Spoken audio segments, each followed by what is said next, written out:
அவர்களுக்கு இதன் விளக்கம் என்னவென்றால், வாரிசு வாரிசு வாரிசு வாரிசு வாரிசு என்று வாரிசு அரசியல் செய்து கொண்டிருக்கிறவன் முதலமைச்சர் மு க ஸ்டாலின்.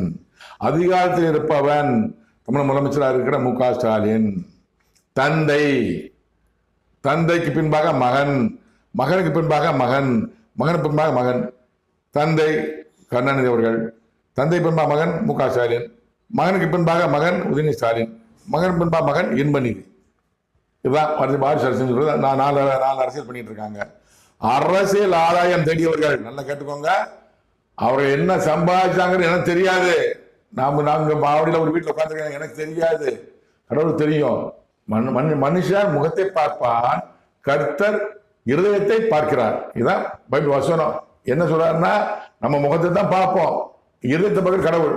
எங்க எத்தனை கோடி சேர்த்து வச்சிருக்கோம், எங்க சேர்த்து இருக்கோம், என்னங்க அவங்க என்னென்ன நினைக்கிறாங்க.